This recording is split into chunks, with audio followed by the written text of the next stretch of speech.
aí atrás aí que já desvendou esse mistério aí, viu? Eu que Rapaz, não eu acho quis que sobre fazer as coisas. palhetas, quanto mais se falar, melhor, viu, gente? Eu A gostei palheta muito daquela frase do Benjamin que jeitos de fazer palheta é igual ao número de estrelas no céu. Não, mas é mesmo. Boa tarde, pessoal. Tudo Boa bom? tarde! Boa Tarde. tarde, Enzo. Boa tarde. Palheta é um assunto infindável. Não termina nunca, gente. Ah, não Eu. tem. Boa tarde. Boa Boa tarde. tarde! Tudo Boa bem, tarde. gente? Faz tempo que eu não apareço, mas essas aulas que a gente tem que dar online são terríveis. Ah, tamo Nunca todo mundo no acabam. mesmo barco. Não, eu não consigo fazer mais nada na vida. Olá, boa tarde. Boa Boa tarde. tarde! Tarde. Boa tarde, boa tarde. Boa tarde, gente. Boa Oi, tarde. Ricardo, tudo Tarde, bom? sejam Boa bem-vindos. E tarde! aí, Cláudio, joia? Tudo bom? Tudo jóia. Pô, faz Beleza. tempo, hein? Pois é, ando meio sumido. Mas tô aqui. Caramba. Você tá em Campinas. Tô em Campinas, tô em Campinas. Então estamos em Campinas, então, olha só. Estamos em Campinas, nós dois estamos aqui. Ai, ai. Legal. O Maravilha. pessoal chegando. Sejam bem-vindos, gente. Bem-vindos. Organizando aqui.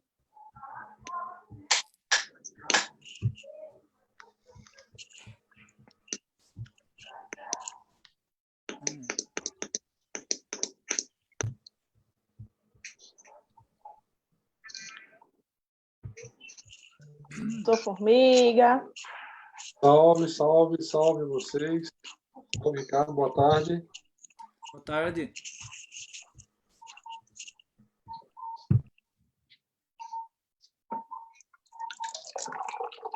Ó, eu sou Formiga, Mauro, Opa, Bruno, tudo bem? Enzo. Tudo bem, Sofia.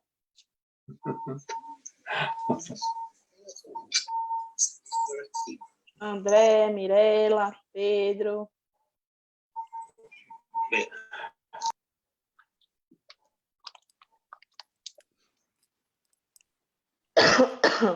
Boa tarde, pessoal. Tudo Boa tarde, bem? Mirela. Oi, Boa Bruna. tarde! Um vinho. Você E aí, toda Mirella? chique. Com taça de vinho aí.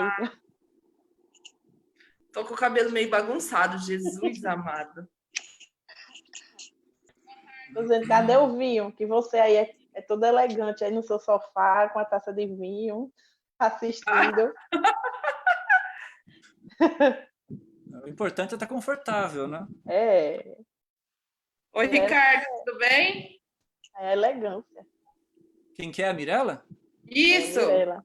Ah, peraí, eu tenho que mudar a exibição aqui. Ah, agora sim, tá. Senão aparece aquele monte de janelinha e fica parecendo o Afonso ontem, né? Ah, mas cadê o... Quem que tá falando? É muita gente. Ai, ai.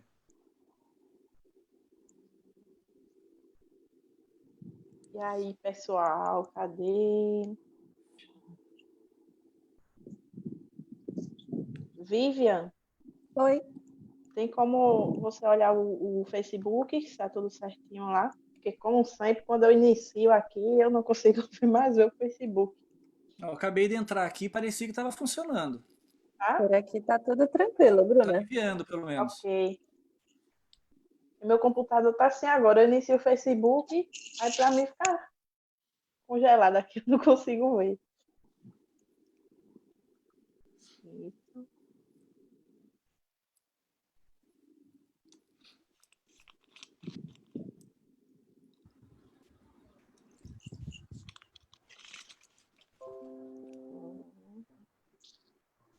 Ok.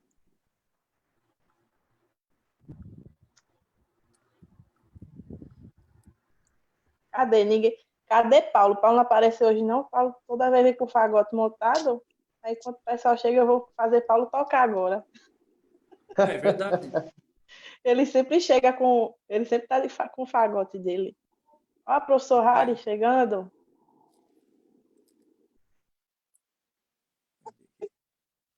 Aí. Não. Cadê a madeira? Madê hoje não vai poder estar aqui com a gente, pessoal. Ah, tá bom. Ela não vai poder estar hoje com a gente. Ela está trabalhando home office também. Ah, o Bruna, Hoje você ela tem não... notícia do Marcílio? Falei com ele. Ele está do mesmo jeito. Assim, ele nem melhor. Tá. Ricardo, olá. Olá. Harry. E aí, pessoal, todo mundo chegando. Tem um rapaz aqui que ele não tem nome. O nome dele é DBOPSWZF7. Eu ia perguntar quem que é esse daí. Mando bom te ver, professor. Forte abraço, mas. É. Quem é você, DBOPSW? É verdade. Acho que é o Mauro, professor. Boa tarde a todos, sou eu, Mauro. Eu estou tentando mudar o nome aqui. Ah, tá. Boa tarde. Boa tarde, Bruno. Boa tarde. Ah, e professor Foquinha conseguiu, não foi hoje, professor?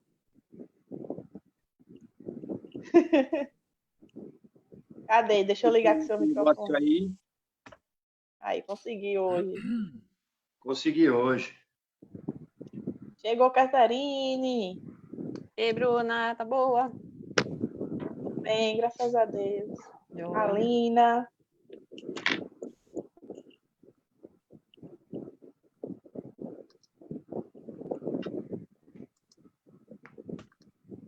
Pronto, pessoal, vamos começar? Pronto, vamos lá, vamos começar. Vamos lá. Deixa eu só preparar aqui. Dar uma olhadinha aqui.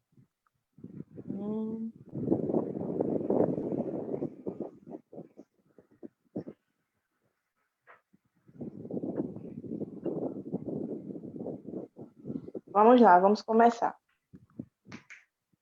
E pontualidade hoje. É. Todo dia meu computador quando chega, eu venho cedo, sempre tem alguma coisa para resolver, mas eu tô Não se tentando. preocupe que o meu vai ter esse problema na sexta. Ai, nada, não diga isso não. Que isso, professor. Vamos lá, gente, colocar aí seus microfones aí no mudo para a gente começar. Por gentileza. Aí, ó. Tudo bem?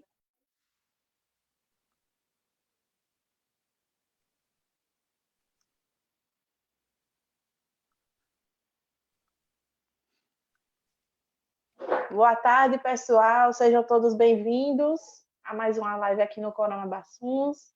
Meu nome é Bruna Bonfim, eu sou fagotista da Orquestra Sinfônica Municipal de João Pessoa, sou professora de fagote no Projeto Prima, aqui na Paraíba. E, como sempre, eu vou apresentar a equipe que me ajuda hoje. Hoje eu estou com o Vivian aqui me ajudando. Vivian. Oi, pessoal, boa tarde, tudo jóia? Made hoje não pôde estar aqui, que ela está nos trabalhos dela também, home office, né? Como todo mundo nessa quarentena. Lá no Facebook a gente está com Isaac Santos, que ele é fagotista da Orquestra Sinfônica da Paraíba, e com o Luiz Henrique, que é fagotista da Orquestra Jovem do Belém. E Marcílio, melhoras, Marcílio, abraço grande aí para você, e a gente está aguardando em breve você aqui de volta. Hoje o Corona Bassus está recebendo o Ricardo Aurélio, que é professor de fagote no Conservatório de Música de Tatuí e fagote solista da Orquestra Sinfônica de Campinas, Municipal de Campinas. O Ricardo é bacharel em música pelo Unicamp, na classe do professor Paulo Juste. Iniciou seus estudos musicais aos 12 anos na Escola de Música da Orquestra Sinfônica de Araçoiaba da Serra, sob a orientação do tenente-maestro PM João Fonseca da Rocha, ingressando em seguida no Conservatório de Tatuí, onde diplomou-se na classe de fagote da professora Renata Botti. Ricardo vem atuando intensamente como solista, camerista e instrumentista em diversas orquestras. Em 2012, integrou o projeto Academia dos USP, Orquestra Sinfônica da USP, do ciclo das Sinfonias de Brahms. Atuou como solista frente à Orquestra Sinfônica da Unicamp, Orquestra da Escola de Música de Piracicaba, Orquestra Municipal de Americana e Orquestra Sinfônica de Araçoiaba da Serra. Obteve primeiro lugar no concurso Jovens Instrumentistas da Escola de Música de Piracicaba e também no concurso internacional Rotary Club de Campinas para jovens instrumentistas. Foi membro do Quinteto Jocoso, com o qual conquistou o primeiro prêmio no concurso de música de câmara da cidade de Araçatuba. Também recebeu o primeiro lugar no concurso de música de câmara Bianca Bianchi, de Curitiba. Em 1999, participou do curso de férias Pan Pacific Music Camp na cidade de Sydney, na Austrália, e no ano seguinte viajou aos Estados Unidos para o curso All State Music Camp da Universidade de Iowa. Recentemente viajou em turnê pela Europa junto com a Orquestra Jovem Mundial, tendo se apresentado nas principais salas de concerto da Alemanha, Holanda e Espanha. Atualmente está sob... Essa parte daqui é antiga, né? Eu estou lendo Isso que eu ia certo? comentar, esse currículo aí Foi, eu tinha acho que eu abri o errado aqui, desculpa. Mas, enfim, é fagote solista da Orquestra Sinfônica Municipal de Campinas e professor de fagote no Conservatório Tatuí. Seja bem-vindo, Ricardo. Faça as correções aí, homem, desculpe. Não, bom, já foi dito bastante coisa já. Sim, e como sempre, a minha pergunta é como você começou na música, sua família de músicos, você viu o fagote, você gostou logo de cara, não gostou? Como é que foi seu encontro com o fagote? Fala aí pra gente.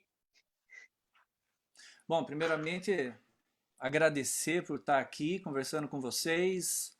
É, parabéns, Bruna e toda a equipe aí pelo projeto. Acho que é muito legal a gente estar nessa época de tanta incerteza, a gente está construindo alguma coisa boa aqui, né, pra gente. E também espero que isso perdure para depois dessa época toda, né? Mas, bom, eu comecei, minha história com a música é talvez parecida com a de muitos, né? Minha família não é de músicos, né? No máximo, eu tive um avô por parte de mãe que tocava, tocava órgão na igreja, mas também era totalmente intuitivo ali, não tinha formação necessariamente, né, em música. E eu comecei bem, como dizia, bem de gaiato na história, né? Quando eu entrei na adolescência, daí eu comecei por causa de um colega meu que quis entrar na escola de música aqui em Araçoiaba, né? Falou, vamos, eles dão aula de música lá na prefeitura, lá, vamos estudar, vamos aprender alguma coisa? Eu devia ter o quê, meus 11, 12 anos nessa época, falei, vamos lá, vamos aprender alguma coisa diferente. Mas eu também não tinha a pretensão de tocar algum instrumento, nunca tinha me passado isso pela cabeça, né? Mas ok, aí eu fui lá, aí conheci o seu João, né, o maestro João Rocha aí, que é ele que começou um projeto aqui em Araçoiaba, nos meados ali de 1975, né, começou uma orquestra sinfônica. Araçoiaba da Serra, hoje em dia já é um ovinho, deve ter, sei lá, deve estar com um pouco mais de 30 mil habitantes, né? Na época a cidade aqui tinha 5 mil habitantes, né? E o seu João, ele tocava na banda da PM, e chegou a tocar até na banda da Força Pública na época, lá de São Paulo, né? Ele era solista lá. E aí depois que ele se aposentou, ficou mais aqui para Araçoiaba, aí ele começou a desenvolver algum movimento musical aqui, né? Então na época o máximo que acontecia era, você tinha lá o que eles chamavam de retreta, né, de músicos, né? Juntava uns poucos músicos lá no coreto, né? Toda praça tem um coreto, né? Então usavam o coreto, né, para fazer uma música. E aí resolveram montar uma orquestra, né? E aí isso aí veio desde os anos 75 e veio se desenvolvendo e perdurou, né? Até o momento que eu fui parar na escola de música lá. E o seu João tinha uma maneira bastante peculiar de ensinar música, que era só teoria, né? Então, primeiro você entrava lá, você imagina, né? Uma pegada assim bem militar, né? E então você aprendia só teoria. Então, sei lá, aprendia o nome das notas, aprendia divisão, fiz o Bona de cabo a rabo, assim, né? Como era de praxe na época, ele gostava também. E aí depois de uns 6 meses, mais ou menos, que eu comecei a fazer aula com ele, né, ia uma vez por semana lá, ele viu que eu tava interessado, estava indo bem, né? Aí ele falou, ó, não quer tocar algum instrumento? Isso, né, depois de 6 meses, né? Meio engraçado, mas, sei lá, parece que comigo funcionou muito bem assim. Banda de música já tem isso, né, interior, né? Tem que primeiro ter essa parte teórica, Então, aprender a solfejar bem para depois ir pro instrumento. Eu também comecei em banda de música. foi assim também. Então, sei lá, para mim funcionou super bem. Eu sei que de repente esse não é o melhor método para todo mundo, né? Mas foi bem legal assim. E aí, sei lá, um tempo depois daí ele veio falar, né, você não quer tocar algum instrumento, não sei o que lá. Eu falei, eu gostaria sim, né? Aí primeiramente eu lembro dele ter, na verdade eu não lembro, depois assim, de muito tempo ele, né, a gente conversando, daí ele veio me falar que ele tinha me oferecido violino, né? Aí assim, na hora, assim, acho que fiz uma cara meio estranha, assim. Falei, tá, não sei o quê. Talvez ele percebeu que não tinha me empolgado muito com a ideia, né? Aí depois de um tempo ele veio me falar, olha, a orquestra tá com fagote parado aqui, você não quer tocar fagote? Pensei, tá, fagote, né? O que é fagote? Eu não fazia a mínima ideia do que era o instrumento, né? Aí eu lembro muito bem, daí dele, a gente tinha combinado um horário, aí ele me pegou, né, a gente combinou o horário, ele pegou o estojo do instrumento, né, abriu assim na minha frente, então tava ali o fagote desmontado, né. Aí falou, isso aqui é o fagote. Eu falei, legal.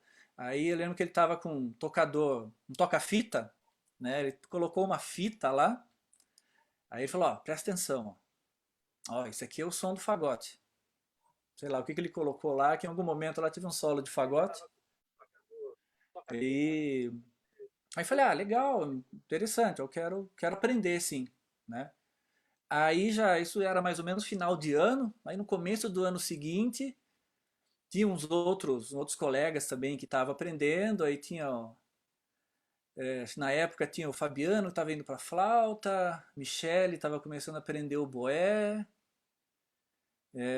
acho que o Paulinho estava no cello também, e botou todo mundo no carro e a gente foi para Tatuí, que era o dia de matrícula lá. Aí botou todo mundo no carro, a gente foi lá fazer matrícula no Conservatório de Tatuí. Aí chegando lá eu conhecia a professora Solange, né? Daí eu lembro, deve ter. Já foi direto com a Solange, daí. Aí eu comecei a aprender fagote lá no conservatório, daí com a Solange. Aí no início também eu tava, legal, vamos lá, né? Não tinha grandes aspirações, né? Então, aos poucos assim eu também fui tomando gosto e estudando cada vez mais e pegando mais interesse pelo instrumento. Aí até que não teve jeito, daí eu fui mordido pelo mosquitinho da música, né? Aí já não teve mais volta. Aí eu fui tocando cada vez mais, participando dos grupos do conservatório, e aí também você já começa a fazer festival, aí a coisa começa a ficar mais interessante, que você vai conhecendo mais pessoas e viaja, né? Isso daí acho que foi que me cativou bastante assim na época, né? Ali no começo da adolescência, né? Aí depois disso, aí veio o Unicamp, aí que eu terminei lá fiz o curso na época com o Paulo Juste, né? Tive bastante sorte de conseguir fazer todo o curso com ele lá. E aí depois, logo em seguida, depois que eu me formei da Unicamp, um ano depois teve concurso na Sinfônica de Campinas, que daí foi que eu passei na Sinfônica.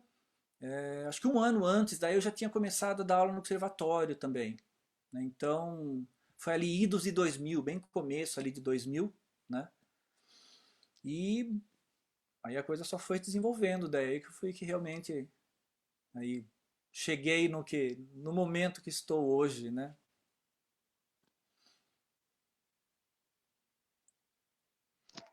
Ricardo, assim, depois você disse que foi se envolvendo, assim, a partir do momento que foi para Tatuí, né? Foi Sim, estudando, sim. foi conhecendo mais sobre a área, essa área Uhum. de orquestra, de grupo de câmara. Aí, aí depois você foi para a Unicamp, que você falou. Quando você, depois que você terminou o curso na Unicamp, você já, como foi que você chegou na Orquestra de Campinas? Já foi durante o curso, foi depois do seu trabalho? Eu me formei e foi coisa de mais ou menos um ano depois, aí foi aberto o concurso, né? O concurso Uhum. público lá na orquestra. E aí foi, meio que sincronizou, ó. Teve só esse gap aí de um ano, né? Mas daí nesse meio tempo eu continuei estudando. Eu lembro que acho que na época eu até fui fazer, participava do projeto lá de difusão da USP, né? Então fiquei um bom tempo fazendo aula com o Fábio também. É uma coisa bastante legal, que é uma coisa que eu sou bastante agradecido, que eu tive muita sorte de ter ótimos professores, assim, desde o início, né? Comecei com a Solange, aí depois comecei a participar de festivais, aí nos festivais você começa a também ter contato com... Você teve uma orientação muito boa, né? Com os Sim, seus não, isso aí professores. foi, para mim acho que foi essencial e talvez foi uma das coisas assim que até me ajudou a motivar, porque você começa a desenvolver mais também, né? E aí eu tive Certo. contato daí com o Afonso, contato com o Fábio, o Benjamin também, né? Depois de um tempo. Então, foram pessoas que participaram bastante aí na minha formação como fagotista.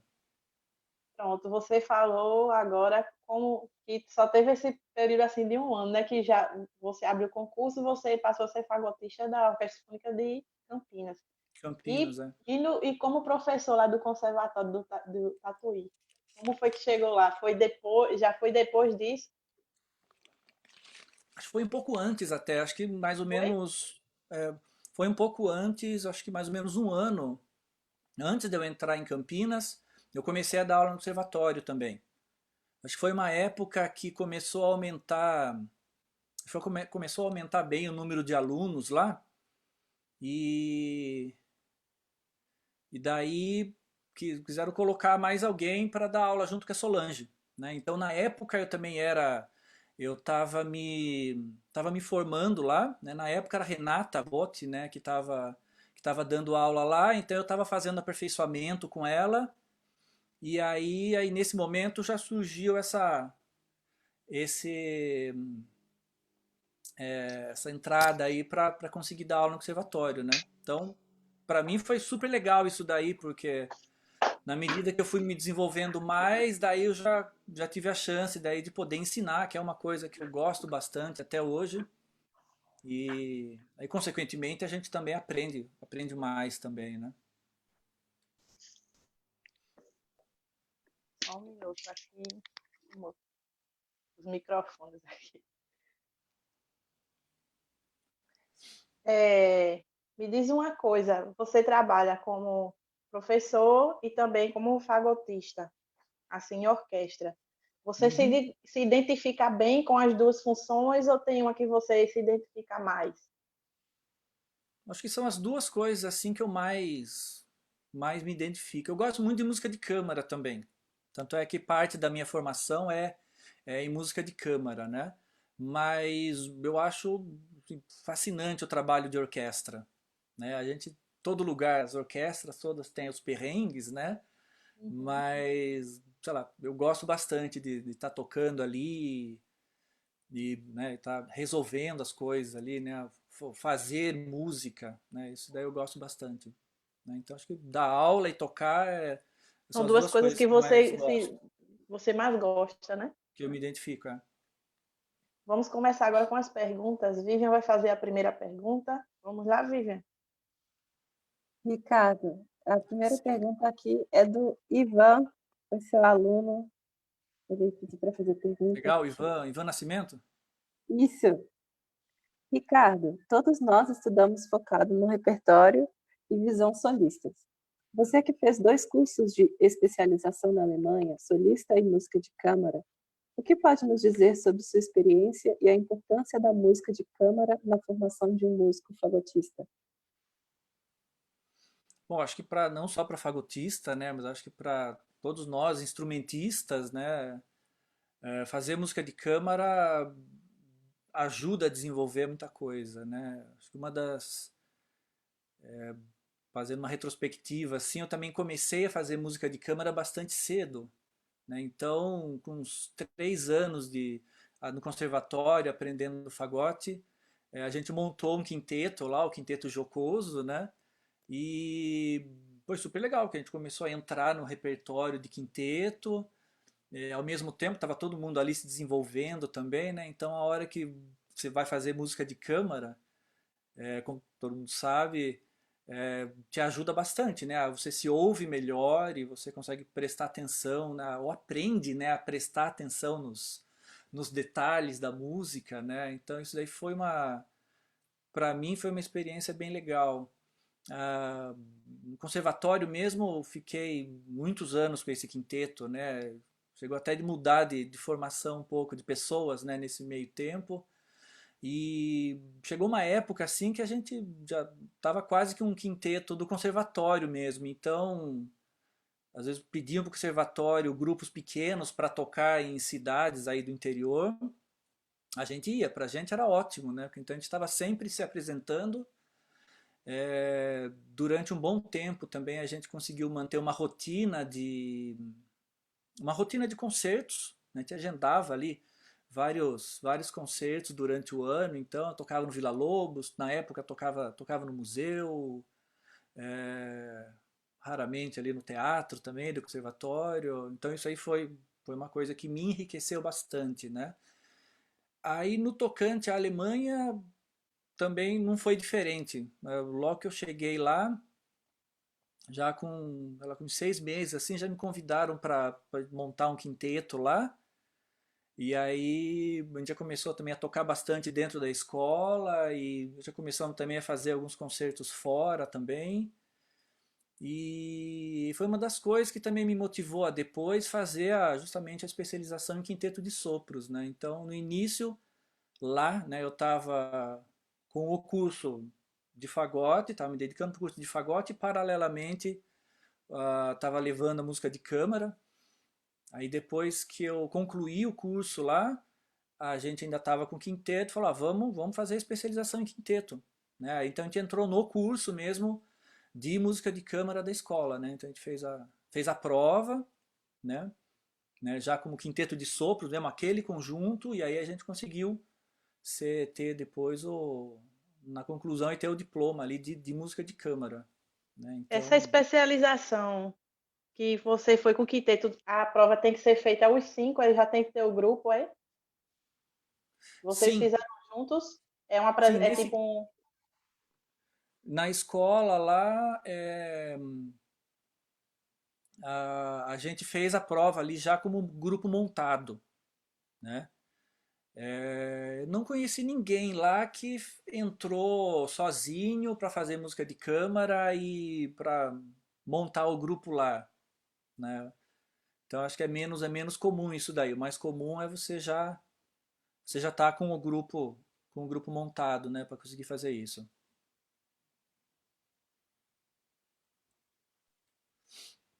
A próxima pergunta, Vivian. Pronto. É do Matheus José Avancini. Como foi a experiência da graduação na Unicamp e como era o dia a dia na universidade? Puxa, para mim, eu também tive bastante sorte assim de ter. Eu fiz aula com o Paulo Juste, né? Então tava assim, de fagote assim, eu tava bastante satisfeito, né?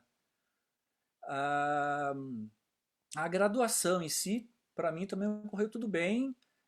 Eu lembro que na época, acho que a gente sofria assim com várias greves no meio do caminho, né? Isso daí acabava atrapalhando um pouco. Acho que não mudou isso até hoje também, é na universidade pública, né? Então sempre acontece isso daí.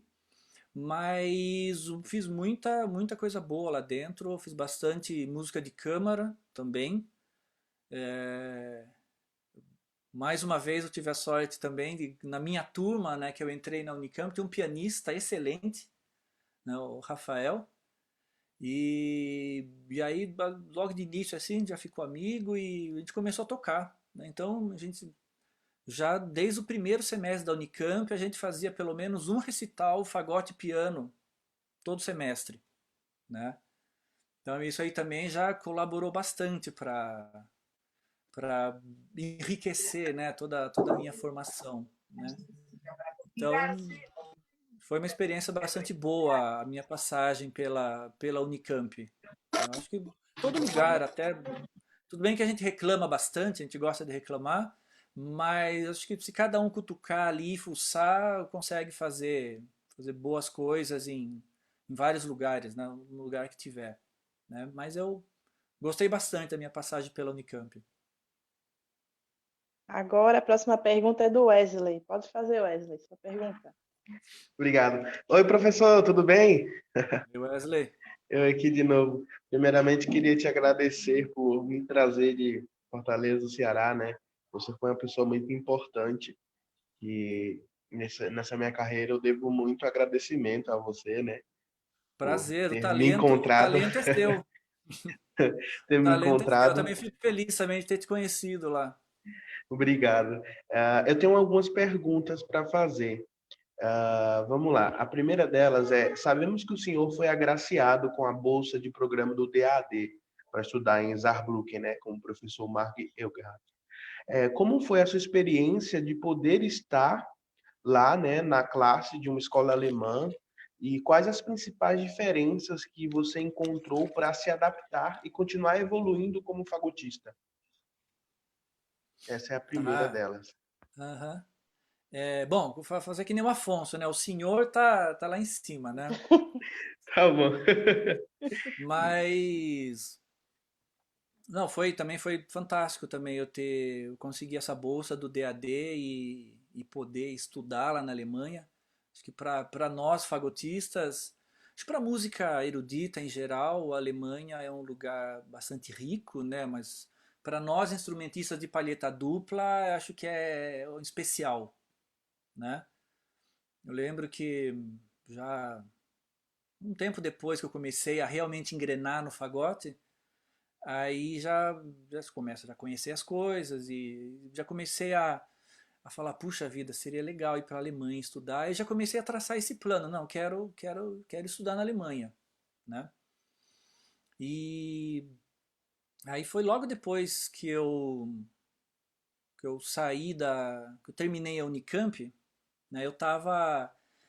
Quando eu fiz todo o curso da Unicamp, eu ainda não tinha um fagote meu, né? O fagote que eu usava era o fagote aqui da orquestra de Araçoiaba. É um Schreiber que tava em super bom estado, né? Então usei ele durante muito tempo. Aliás, acho que eu só comecei a estudar fagote, a tocar fagote, porque eu tive acesso a esse instrumento, né? Porque até hoje o fagote é um instrumento bastante caro, né? Bem mais caro comparado com outros instrumentos, né? Então eu consegui ficar com esse instrumento, mas assim, na época, até a Renata falava para mim, pô, não, legal, você se formou agora na Unicamp, agora você precisa de um fagote decente, né, e para você ir para a Alemanha, né? Aí, legal, eu já estava guardando dinheiro já de antes, né? Então eu continuei nessa estrada aí para, acho que muitos trilharam, né, de juntar dinheiro e comprar um instrumento, né, mais avançado, né? Aí eu fiquei nos anos seguintes juntando dinheiro, o que me ajudou bastante, obviamente, foi ter entrado na Sinfônica de Campinas, que daí sim eu consegui encher o porquinho mais rápido, né? até que eu consegui ter, né, consegui um instrumento melhor, né? Aí justamente apareceu daí a, a oportunidade aí de fazer a bolsa, né, de pedir a bolsa do DAD, né? Eu lembro que da primeira vez que eu pedi, não me deram. Aí no ano seguinte, aí sim, aí eu fui contemplado com a bolsa, né? Não, tá, agora é pra ti. E aí foi super, para mim foi realmente aquela coisa assim, realização de um sonho, né? Eu sonhei tanto em ir para a Alemanha que eu tava indo para a Alemanha, né? Bom, aí você chega lá, bom, aí a realidade é diferente aqui do Brasil, né? A gente já acompanhou aqui já vários fagotistas descrevendo como é que é a estrutura lá na Europa, Estados Unidos, né, os países mais desenvolvidos aí, né, e que eles conseguem oferecer bem mais coisa pra gente. Então, logo de cara assim, já fiquei bastante empolgado, né? Cara, você está numa escola maior, tem uma estrutura, né? Tem lá a sala de estudo, né? Dá para você consegue. Só isso daí já anima, né? Mas daí você começa, de fato, daí a mergulhar daí no lugar que você tá, né? Aí eu lembro que quando eu comecei, a sensação que eu tive foi, claro, exagerando um pouco, era como se eu tivesse voltando a estudar fagote, voltando a reaprender a tocar fagote, né? Porque daí vem o professor, daí vai colocar lá as ideias dele, um pouco mais, vai fazer aquele refinamento da técnica, né? Então eu lembro que assim, os primeiros 6 meses assim foi bastante, eu estava me assentando, né? Uma coisa bastante importante é aqui a gente toca 42, lá na Alemanha eles tocam 43, às vezes até um pouquinho mais. Então você já leva um tempinho também para acostumar o ouvido, né, com essa nova afinação, né? Você ficar né, começar a se acostumar com a afinação um pouco mais alta, né?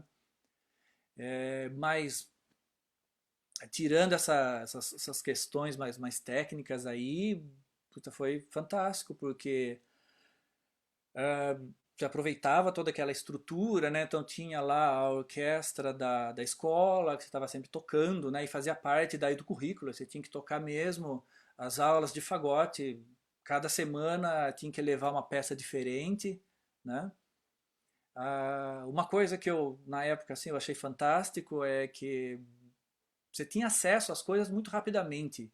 Então o professor falava, ó, semana que vem você traz o Calívoda. Beleza, eu ia lá na internet, ia lá na Amazon, pedia a partitura, daqui 2 dias estava em casa, né?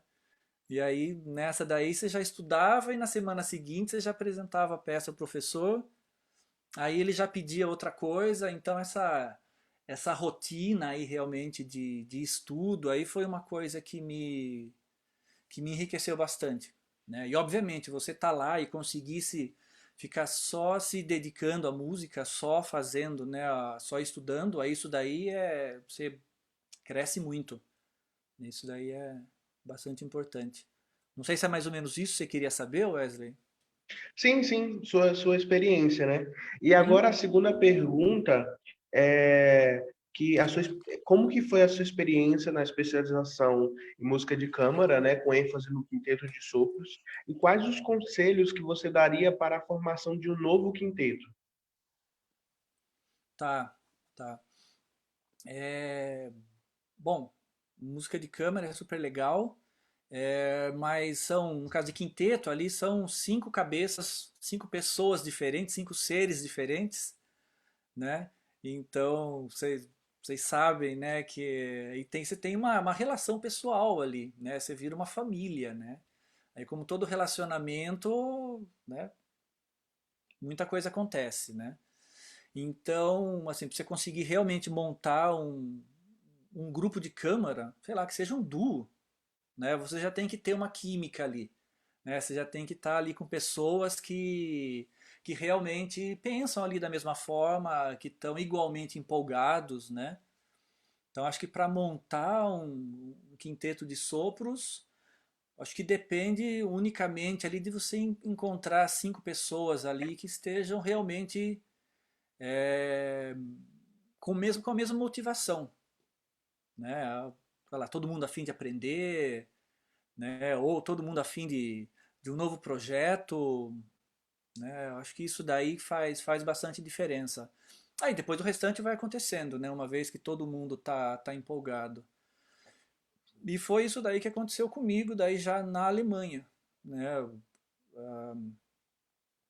Cheguei lá, acho que nos primeiros 6 meses, assim, acho que fiquei bastante focado ali no que o professor estava passando ali e ajustando a minha técnica, né, para deixar do jeito que ele estava propondo, né? Acho que uma coisa muito legal quando você tem essa experiência é justamente você estar super aberto, né?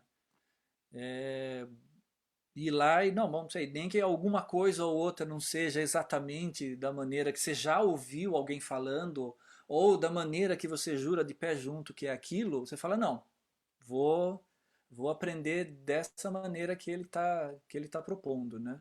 Então esses primeiros 6 meses assim foram bastante intensos para mim, foi legal. E aí apareceu daí me chamaram, de, vamos, a gente vai fazer um concerto, quer ver? E apresentar, eu não lembro que peça que era, mas era uma peça de quinteto de sopros e piano, né? Falou, vamos montar isso aqui, vamos se apresentar, você não quer tocar com a gente? Eu falei, vamos lá, né? Eu sempre gostei de música de câmara, né? E aí foi isso aí que começou, né? Então eu tive contato aí com pessoas que estavam bastante também interessadas, gostavam de música de câmara, né? E aí, que nem eu já falei, nos primeiros 2 anos o foco era eu estava fazendo o curso de fagote mesmo, né? Mas estava levando daí o quinteto de sopros paralelamente, né? E aí, depois que eu terminei, daí que eu fiz a conclusão, na prova de conclusão, aí a gente estava com o quinteto ainda, estava todo mundo lá na escola ainda, aí veio na ideia, por que que a gente não faz, né, o curso em si? O professor era fantástico, era o Eduardo Brunner, que é um clarinetista das antigas, ele tocou lá na Filarmônica de Munique, né? Se aposentou lá, e era um camarada fantástico porque ele tocou com todo mundo que você imaginar da música, ele tocou. Tocava com o Tuneman, tocava com os grandes solistas de violino, de flauta, tudo que você imaginar. Então é assim, ele tinha uma bagagem assim muito rica. E ele era muito perspicaz, ele sabia resolver as coisas, né? Então, alguma coisa não estava dando certo ali, ele, não, você faz isso, você faz aquilo, né? E pronto, resolvia, né? Então, pra gente, assim, foi super legal e pra mim, assim, foi fantástico, né, ter essa experiência. E, e o próprio ganho de repertório também, a gente fez muita coisa com o quinteto de sopros lá, né? Se apresentava bastante. é, Então isso é realmente bastante enriquecedor, né? Não sei se tem algum ponto específico que você queria saber. Não, era mais isso mesmo, sei lá, tipo, peças que seriam interessantes para essa nova formação, né? Para a gente se conhecer, Uhum. né? Como músicos de um novo grupo, né? Tá. Entender como que funciona cada um. Não sei se você tem algumas dicas de peças, Tá. mas é mais Bom, essa questão da sua tá, experiência mesmo, entendeu? tá. Bom, de peça, assim, acho que a gente pode aí, cada caso é um caso, né? Mas, por exemplo, tem peças super simples que se as pessoas assim realmente não tem ou tem pouca experiência de música ou ou com quinteto de sopros, você pode começar lá com o quinteto, aquele arranjo lá do quinteto de Haydn. Ele é super simples, mas você já consegue trabalhar muitos elementos ali dentro, né, que depois você vai replicar isso em outras peças. Você tem os quintetos de Danze, né?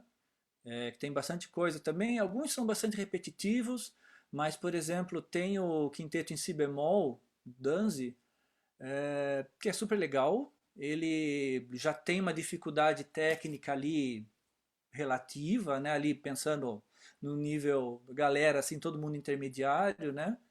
E que já consegue trabalhar bastante coisa ali também, né? Ah, e tem vários arranjos menores também, mas aí se você já ir para um outro degrau, aí você já começa a esbarrar com o quinteto do Hindemith, por exemplo. Esse daí já é bastante desafiador, né? Esse daí, se todo mundo já tiver, todo mundo com uma técnica bastante boa e tiver empolgado mesmo, você já consegue trabalhar bastante coisa com o Hindemith, né? Tem o Reicha também, que tem aí o pai do quinteto de sopros, né? Tem dezenas de quintetos escritos, né? Então dá para pegar vários deles também, dá para trabalhar bastante bem, né? Acho que é bastante por aí a coisa. Tem alguns brasileiros também, tem aquele o Vieira Brandão, não sei se você conhece esse daí. Não, esse eu não Tem, conheço. é bem legal também. Ele não é dos mais simples, mas ele é super agradável, super bem escrito. Então, de música brasileira, assim, você já pode tranquilamente tocar esse daí, que é gostoso de trabalhar com ele, você pode apresentar tranquilamente, a música é bastante boa. Entendi. Agora, uma outra pergunta, professor. Te conhecendo um pouco, eu sei que um dos seus grandes projetos é descentralizar o ensino musical da capital paulistana, né? Levando também um ensino de qualidade para o interior do estado. Como que você vê esse seu projeto e como você está atuando para que isso seja cada vez mais viável? Bom, é uma vontade bastante grande, de certa forma, até acho que é uma necessidade isso daí, né? A gente não pode ter só uma grande orquestra no país ou uma grande escola, né? Então, o ideal mesmo é que a coisa se espalhe, né? Isso daí eu acho que faz sentido, pelo menos na minha cabeça, né? Claro que de uns anos para cá a gente tem encontrado vários desafios, né? O principal deles é esse apoio à música, né? Apoio, entenda-se financeiramente, né? Então, a gente vê aí vários grupos aí que estão tendo dificuldades. O próprio conservatório mesmo, de uns anos para cá, está passando por problemas assim bem grandes, né? Teve uns anos atrás aí, teve inúmeras demissões e teve realocações ali dentro, né, de todo mundo, da parte administrativa e da organização. E obviamente que outros grupos também estão passando por isso, né? Então eu diria que acho que é um desejo meu assim, né, um sonho, né, ver as pessoas, qualquer cidade, né, não só nas grandes capitais, mas também do interior, tendo acesso à informação, né? Porque acho que uma das coisas que me chamou bastante atenção quando fui para Fortaleza lá no festival, né, que, bom, foi a primeira vez que eu tinha ido para lá e uma coisa que me chamou atenção e me sensibilizou bastante é que as pessoas têm uma sede por informação. Você mesmo na época me falou que você fazia aula de fagote uma vez por ano quando tinha o festival, quando ia alguém para lá, era isso, né? Então, Sim, sim. isso, isso atrapalha bastante o desenvolvimento, né? Imagina se você tivesse ficado lá e também nessa toada de tendo contato, né, com professores, né, de forma tão espaçada assim, é quase que impossível daí você chegar nesse ponto que você está hoje, por exemplo, né? Então, sei lá, essa é o meu desejo, né, o meu sonho, é justamente esse daí, de conseguir que de alguma forma, né, as pessoas tenham mais acesso, né, em qualquer parte. É um pouco no início assim, talvez um pouco utópico assim, mas quem sabe, né? Acho que cada um fazendo a sua parte, a gente consegue melhorar bastante o cenário, né? Aí, tirando esses dias de hoje, que agora a gente realmente nem vale a pena ficar fazendo muita projeção, porque, né, como muitos dizem, tudo vai ser diferente daqui para frente, né? Então, espero que algumas coisas mudem para melhor também, né? Aí, nesse ponto, assim, eu sou otimista, né? Fica a minha esperança aí. Tá bom, professor. Muito obrigado, tá? Pelo responder as perguntas e grande abraço. Abraço, Wesley. Valeu. Ricardo, uma Sim. pergunta. Você poderia falar sobre como é sua atual rotina de estudos e os conselhos que você daria para um iniciante? Ah, acho que uma coisa que eu sempre falo para os alunos é justamente sobre você otimizar o seu tempo de estudo, né? Hoje mesmo estava dando aula de manhã para o Diogo, a gente estava falando sobre isso daí. É, não que você não precise ou não possa ficar 8, 10 horas por dia com o instrumento na mão, né? Mas acho que é bastante importante você ter um foco ali, né? Você está trabalhando alguma coisa. Então, a minha rotina de estudo, né, que eu tento passar isso daí para os meus alunos também, é justamente você conseguir otimizar, né, as coisas. Já teve gente já, umas lives passadas, que comentou sobre isso. Eu gosto bastante de trabalhar os excertos de orquestra, né, como uma forma de estudo também, né, para você manter a técnica, né. Então, depois que você toca bastante um pouco de tudo, né, você vê que os trechos de orquestra também tá cada um numa caixinha, né. Então você tem trecho lá que é staccato, você tem vários trechos lá que é agudo, você tem vários trechos que é grave, tem aqueles trechos que são super difíceis mesmo, não se encaixa em nenhuma categoria. É, aí, pelo menos para mim, assim, no momento, além de estudos mesmo de técnica, né, aquela técnica básica, né, os meus alunos sabem, né, escala, arpejo, nota longa, né, isso daí, que nem eu sempre falo, é para, independente do seu estágio, não é porque você vai se formar e de repente você não vai precisar mais fazer isso, não, você vai continuar fazendo, né, sempre dá para melhorar um pouco. Então, basicamente eu procuro, inclusive eu tô com o Milde aqui na frente aqui, que eu sempre estou visitando ele. Pega alguns estudos do Milde, tanto escala e arpejo quanto os estudos de concerto. É, esses métodos franceses também tem bastante coisa interessante. Então vira e mexe eu pinço alguma coisa aqui e ali. Às vezes, dependendo de alguma coisa que eu vou tocar, eu busco algum estudo específico para aquilo. Então, se eu fosse resumir a coisa, é você procurar se conhecer para você conseguir otimizar, né, o seu tempo, aquele tempo que você tem para estudar. Né? Se for falar alguma coisa especificamente para quem está começando, é o que muitos já falaram aqui, é se preocupar bastante com essa técnica básica, né, vamos dizer. É, se preocupar ao máximo assim com esses detalhes, né, que acaba não sendo detalhes, né? Então, fazer um estudo tranquilo assim de escala, arpejo, nota longa, e você tem N zilhões de maneiras de estudar isso daí. E cada um também se identifica de uma forma, tem gente que é um pouco mais criativo, tem gente que já prefere, né, ficar lendo alguma coisa só. Acho que alguma coisa vai funcionar bem para cada um, né? Mas acho que é importante cada um realmente ter esse senso crítico, né? E olhar o que você está estudando, você fala, o que eu estou fazendo está realmente funcionando para mim? Né? Dessa forma que eu realmente consigo desenvolver? Será que eu consigo fazer alguma coisa diferente que de repente eu vou conseguir aquilo que eu não estou conseguindo, consigo passar aquela dificuldade, né? Então, para resumir bem assim, acho que é desde o início buscar esse autoconhecimento. Acho que fica essa mensagem aí dessa parte do estudo, né?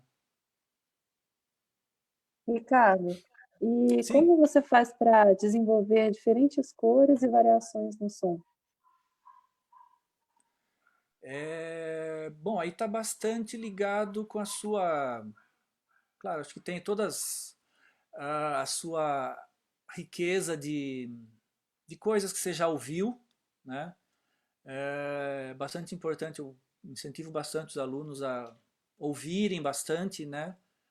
Acho que todos nós, né, tem que estar sempre ouvindo coisas diferentes, né? Hoje em dia é fantástico, tem a internet aí, YouTube, streamings, né? Então você conhece, você consegue conhecer quase que o mundo todo, né?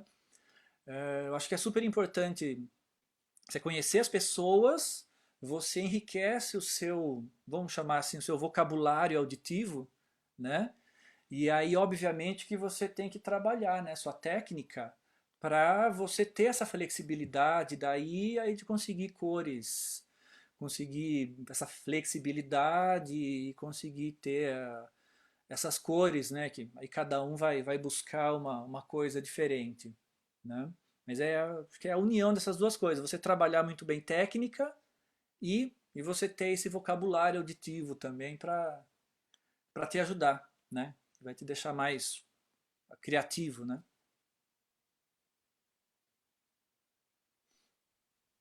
Eu também queria te perguntar uma coisa que é Sim. relacionado a nervosismo.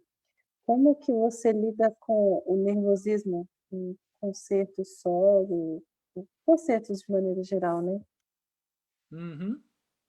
Bom, eu concordo aí com quem diz que o nervosismo ele é natural, né? E de um certo ponto de vista até ele é até necessário, né?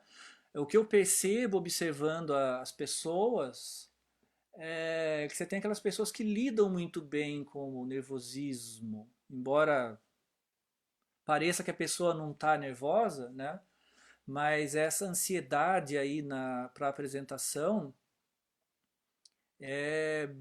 de alguma forma a gente consegue se acostumar com ela, né? Agora, é bastante verdade também, pelo menos comigo, funciona bastante. Quanto mais preparado você tiver, melhor, menos ansiedade você vai ter, menos risco de ter aí um nervosismo excessivo, né? Então, se você tiver realmente muito bem preparado, provavelmente vai diminuir bastante, né? Eu acho que não dá para também simplificar tanto a questão assim, porque eu acho que tem N fatores, né, nessa ansiedade, né, de performance. Mas eu acho que já ajuda bastante se você conseguir estar bastante preparado, né? Aí eu linko com o que eu já falei anteriormente, que é ter esse autoconhecimento, né, de você descobrir uma maneira que você consegue trabalhar, que você sente que você está produzindo bastante, né, que está funcionando ali para você, você está resolvendo, né, as questões, é, aí vai te ajudar a se preparar melhor e provavelmente vai diminuir bastante daí essa ansiedade, né, da performance, né? Então, acho que a preparação aí é um ponto bastante importante, né? E aprender a lidar com isso daí, que isso aí vai estar sempre presente. Não adianta achar que uma hora eu não vou mais ficar nervoso, né? Talvez você consegue diminuindo isso daí, conforme você vai se acostumando, né? Você vai ficando cada vez menos e até que você chega num ponto que, não, tá, fica um nervosismo que não fica incapacitante. Acho que para muita gente chega nesse ponto, né? Então, o desafio é baixar isso daí. Não sei se é exatamente isso que você queria saber. E, Ricardo, aproveitando que você está falando sobre isso, eu acho que se encaixa uma pergunta aqui, que é sobre o seguinte: você tem prêmios como solista, você já ganhou aqui o primeiro lugar no concurso Rotário, primeiro lugar no concurso de música de câmara, primeiro também no concurso de Jovens Solistas. Com sua experiência em concursos como solista, como você se preparou? Como é que você indica a preparação para se submeter a esse tipo de concurso como solista? Ah, como é que a gente consegue resumir isso daí? É, você, dá para misturar um pouco aí de tudo que foi falado até agora, né? Tem essa questão da ansiedade, mas assim, no Por isso que eu já tocante aproveitei mesmo. e perguntei logo, porque já. Aham. Tá tudo linkado isso daí, né? Obviamente na hora da prova, assim, você vai se deparar também com essa ansiedade. Mas a gente volta daí para a questão da preparação, né? Então, para mim, assim, foi sempre, acho que desde o primeiro concurso, assim, que eu fiz, o primeiro concurso, assim, mais significativo foi esse do Rotary, né? Que foi uma experiência super legal, que depois disso, daí eu fui para a Austrália fazer um festival lá, então essa foi a minha primeira experiência fora do Brasil, primeira experiência de concurso mesmo, né? E primeira experiência assim fora do Brasil, né? Na época eu tinha acabado, estava no segundo ano da Unicamp isso daí, né? E as provas eram todas ali no auditório do Instituto de Artes da Unicamp. É até uma viagem no tempo isso daí. Foi até engraçado, pensando hoje, sei lá, acho que eu não batia bem na época. Ah, esse concurso acontecia todo ano na Unicamp, né? Então, quando eu entrei na Unicamp, ah, em algum momento eu vi, pô, hoje são as provas do concurso Rotary. Puxa, que legal. Eu fui lá, assisti, acompanhei, né? Aí eu falei, pensei comigo na época, né? Eu estava no primeiro ano, eu pensei, eu quero fazer esse concurso ano que vem. Isso aí, enfiei isso daí na cabeça, né? Aí eu mesmo assim já meio que bolei ali um repertório. Eu falei, vou tocar tal coisa, vou fazer isso e aquilo. Eles pediam acho que umas 4 peças, 3 ou 4 peças, se eu não me engano. E comecei a estudar isso daí, um ano antes. Nem sabia se ia ter o concurso ou não, mas eu botei na minha cabeça, legal, vou fazer esse concurso, eu vou me preparar para esse concurso, né? E aí, um ano antes, assim, já comecei a tocar as coisas e tocava com piano. Eu acho que nesse concurso eu toquei umas 2 valsas do Mignone também. Então acho que tinham 2 peças com piano e coloquei 2 peças solo também, né? Aí, assim, um ano antes eu já estava me preparando, embora eu não soubesse se ia acontecer o concurso ou não, né? Mas eu estava me preparando, né? Até que chegou depois de um tempo lá, saiu o edital do concurso, legal, ia acontecer mesmo, né? Eu sei que quando chegou a época do concurso, eu já estava com o repertório de cor, né? Porque eu já estava tocando, já tinha feito aula, já tinha apresentado, né? Só que assim, na época eu fiz, talvez hoje eu faria isso de uma forma bastante consciente. Falei, não, realmente eu tenho que me preparar para aquilo lá. Mas na época foi uma coisa, digamos, uma casualidade assim. Eu simplesmente, bom, estava ali todo empolgado, primeiro ano de faculdade, estava a fim de tocar e de aprender, né? E aí comecei a preparar. Então, assim, posso dizer que nessa primeira experiência assim de concurso mesmo ali na hora, eu estava super tranquilo, assim, dentro de determinados parâmetros, né? Por quê? Porque eu já estava ali com o repertório que eu tinha que tocar já bastante preparado, né? Já tinha apresentado outras vezes, já tinha feito aula, né? Já estava, o próprio fato de decorar também ajuda de certa maneira, né? Porque você tem que realmente dominar um tanto a mais ali, né? Aquilo que você se propõe a decorar. E então naquela experiência em especial eu tava super assim, tranquilo, não, vim aqui, vou tocar o que eu já estava fazendo, né, vou tocar o que me propus aqui, né? Claro que existe sempre alguma coisinha pelo meio, né? Você sempre tem algum grau ali de perda, isso daí é um pouco natural também, né? Por isso que acho que alguém falou em alguma live aí, você tem que se preparar 120% para na hora, né, você tá ainda num padrão legal, né? E foi até interessante, até que na hora que foram anunciar o vencedor daí, aí começaram lá, terceiro lugar, fulano de tal. Eu pensei, puxa, bom, se eu tinha alguma pretensão ali, eu já ficaria feliz com o terceiro lugar, né?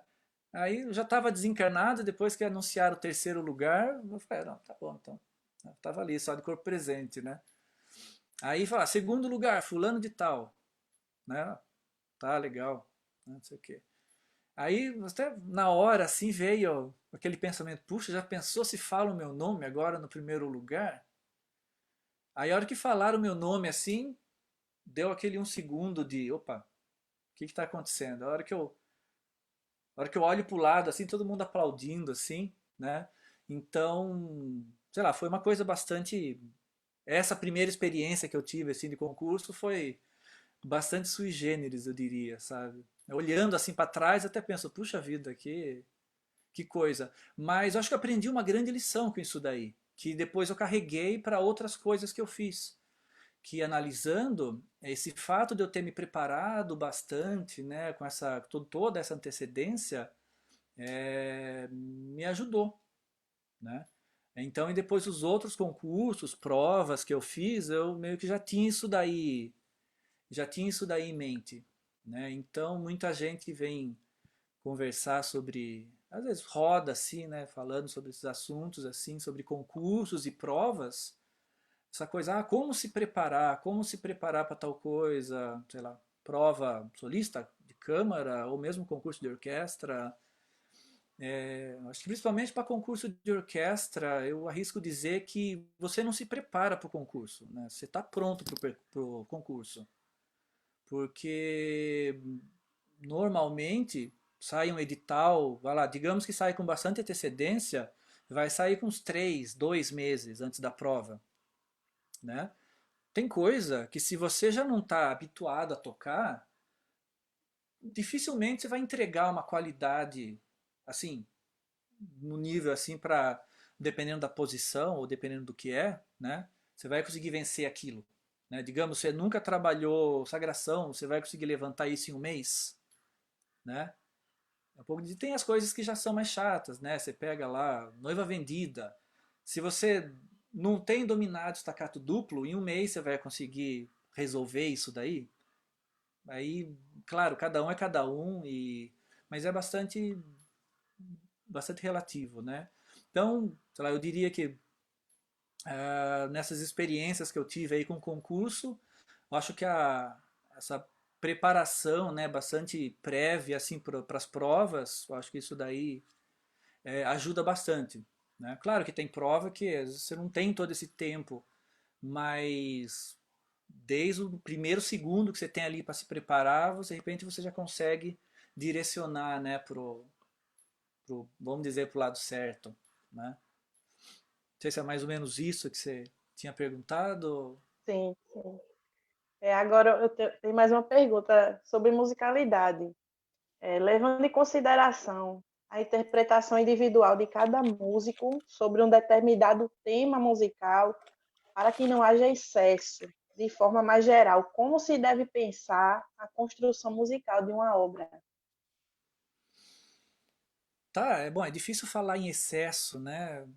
O que de repente, pro meu gosto aqui, tá completamente dentro, né? De repente, para um lugar que você vai tocar, isso é totalmente é o que você deve fazer, né? Mas de repente você vai para uma outra situação, de repente uma outra pessoa já pode achar que é um excesso. Bom, tudo bem, acho que tem limites aí, claro. Você não vai tocar Mozart com mega vibrato, extrapolando tudo como se fosse, sei lá, você vai tocar Mozart como se fosse música contemporânea, né? Acho que isso aí é bastante claro. Então, eu acho que eu volto um pouco naquela história lá do seu dicionário auditivo, né? Então é importante você conhecer bastante, né? Ouvir boas gravações. Aí você esbarra também num conhecimento geral também, história da música. Aí você tem que se interessar também pelos assuntos aí, pelas questões estilísticas, né? De diversos compositores, cada um está numa época, cada um de repente teve uma vivência. Você pode saber que determinado compositor compôs tal obra sob tal situação, né, em tal momento da vida dele. Isso aí você pode embasar para dizer que está dentro de um determinado parâmetro, né? Então você pode construir todos esses ali o seu excesso, vamos dizer assim, né? É, obviamente tem questões mais básicas ali de técnica também, que às vezes uma técnica toda meia torta já vai te deixar com uma frase ali toda disforme. Aí eu acredito que também nem na música contemporânea ali, só se o cara escrever, né, exatamente o que ele quer ali, você vai fazer isso daí, né? Então, eu não sei, nessa pergunta falou sobre esses para cuidar desses excessos, né? Então, eu relativizo bastante isso daí, do ponto de vista que vai depender bastante do estilo, né? Aonde você vai tocar isso daí, né? Para quem você vai tocar, né? Sei lá, a gente tem uma maneira, já foi tratado bastante aqui, né? A gente tem uma maneira, digamos, padrão de tocar o concerto de Mozart e em provas, né? Mas é diferente quando você toca o concerto de Mozart, sei lá, num concerto, né? Concerto ao vivo, sei lá, de repente você pode se dar ao luxo ali de colocar uma ou outra ornamentação, né? Isso é possível. Alguns podem dizer que não, isso daí é um excesso. Você não pode fazer isso em Mozart, né? Mas aí você tem que levar em consideração para quem você está tocando, né? Em que situação, né? Então, acho que depende aí de um senso crítico para conseguir responder essa pergunta, né? Então, acho que a pessoa tem que analisar vários aspectos. Não sei se eu fiquei vago demais aí. Ô, Ricardo, você estava falando sobre preparação. Deixa eu falar mais perto do microfone, que eu acho que está baixinho. Você estava falando sobre se preparar com antecedência, né? E ter uma boa preparação. Nesse preparo ou nos seus estudos, você já sentiu algum tipo de fadiga muscular ou alguma coisa que te impedisse de conseguir continuar o ritmo de estudos que você tinha se proposto?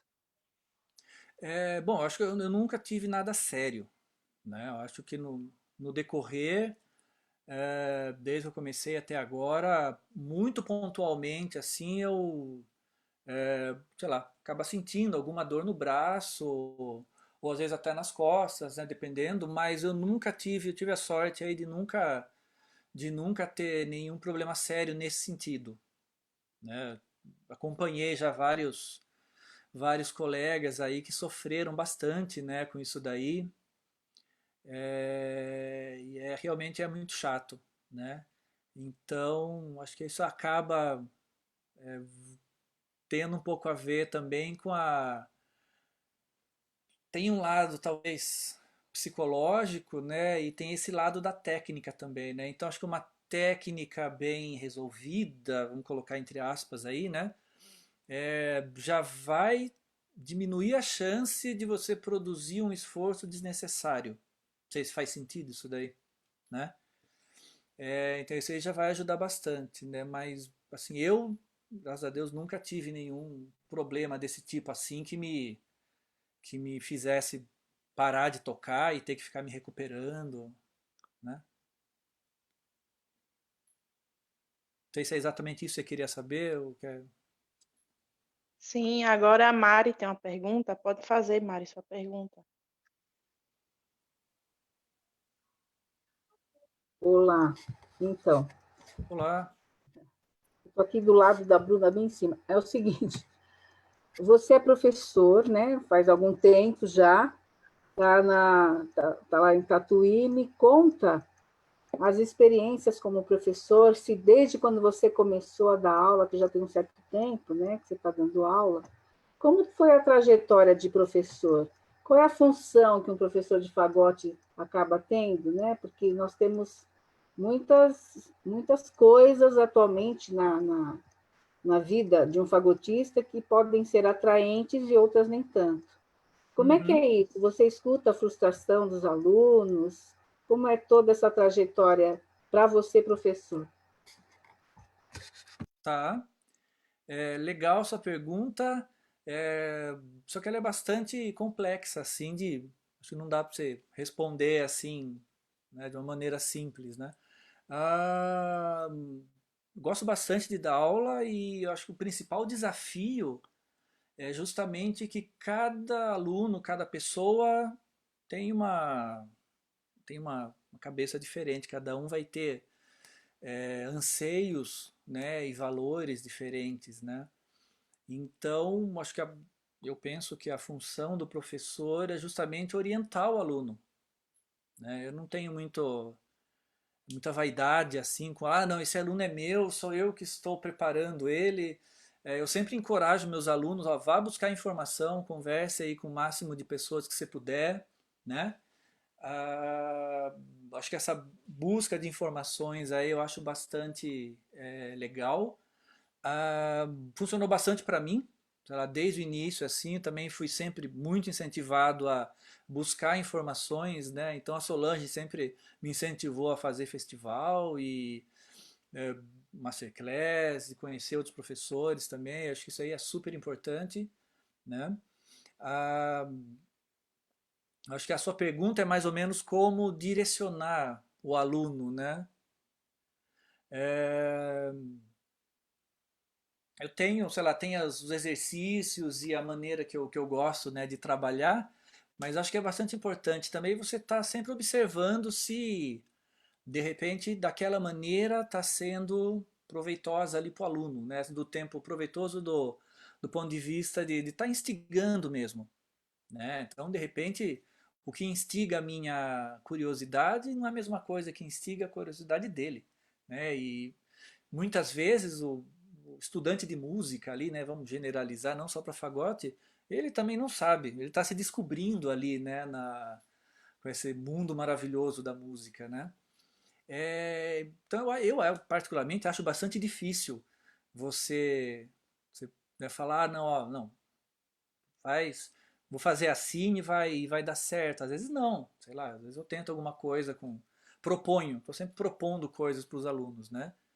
É, e também, acho que eles sentem isso daí também. Eu não sou do tipo de professor assim que fica impondo, não, ó, você vai fazer isso e não se fala mais no assunto, né?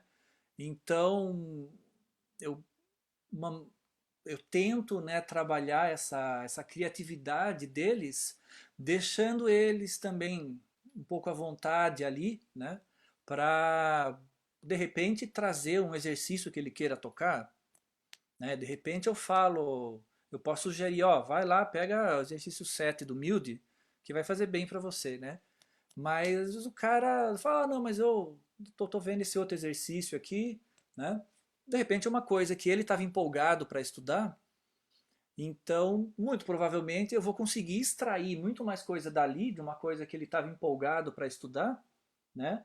Do que se de repente eu impor uma coisa, não, ó, você vai fazer isso daqui, né? Fique quieto e vai estudar, né? Acho que essa flexibilidade aí eu acho interessante quando você está lidando ali com uma outra pessoa que tá aprendendo também, Porque né? normalmente, né, Ricardo, você está dando aula dentro de um contexto pedagógico numa escola, né? Sim, sim, Então aí você tem um programa que você tem que seguir, você tem as sim. metas, né? Tem aqueles objetivos que a gente mesmo como professor tem que fazer Uhum. e apresentar na escola. Como é que a gente faz para contornar isso num ambiente tão diversificado, com tantas expectativas, o aluno e tal vem, às vezes ele nem quer tocar exercício, ele só quer tocar repertório de uma vez, né? E você Uhum, tem sim, acontece todo bastante. um trajeto ali, puxa vida, você tem que cumprir um determinado programa, né? Como é que você trabalha com isso? Tá. Sim, bom, bem colocado aí. A gente, claro, eu dou digamos, essa liberdade para o aluno, mas claro que você tem que seguir um cronograma, né? Você tem um programa do curso ali que você tem que cumprir, né? Então, sei lá, já faz um tempo que eu estou dando aula no conservatório, então meio que eu já fui criando, né, digamos, já fui criando meu próprio programa. Tanto recentemente, agora no ano passado, a gente reviu, foi uma coisa da escola isso daí, foram revistos toda a grade curricular, né? Todos os professores tiveram que fazer, né, construir um novo conteúdo programático, né? Então, tendo essa chance, você já consegue moldar bastante coisa da maneira que você acha que é interessante, né? Então, eu procurei colocar coisas que eu sei que eu gostaria que eles trabalhassem, né? Mas também não coloquei tanta coisa assim, justamente dando um espaço para fazer coisas, algumas coisas diferentes, né? Então, sei lá, eu vou incentivar eles a fazer música de câmara, eles vão ter que tocar na orquestra do conservatório, ou na banda, cada um com o seu conjunto, né? É, eles também vão tocar em outros lugares também, acabam tocando em alguma outra orquestra também fora do conservatório, né? Às vezes fixo ou não, né? Ela vai fazer cachê em algum lugar. Então você consegue trazer isso daí para a aula, né? E aí você consegue extrair alguma coisa dali, né? É, mas sim, você tem que cumprir ali, né? O programa, né? Então eu costumo tem que tomar lá da cara, não, vamos fazer isso daqui, né? E aí eu sinto daí como é que tá sendo daí o feedback, né, do aluno e acredito que tem funcionado. Não sei, algum aluno meu aí pode falar aí de repente, né? Mas eu acho que é isso, não sei se respondi a sua pergunta, Mari. Deu certo, deu certo. É muito Tá? difícil mesmo, né? São muitos anos e tem as expectativas deles, né? As nossas também como Sim. professor, né? E todo Aham. o quadro do que vai sendo apresentado no mercado, orquestras, Uhum. atrações, estudar fora, é muita coisa de repente, né? E nem todos os Sim. alunos às vezes têm um instrumento adequado, também é outra Uhum. barreira. Aí Sim. eles ficam tudo descabelando com de palheta, né? Nós também, né? Exato, E, e aí nem uma coisa nem outra, nem palheta, nem É, pagote, nem nada, né? E eu aí acho a que coisa é um papo dá que um eu impacto, né, na gente.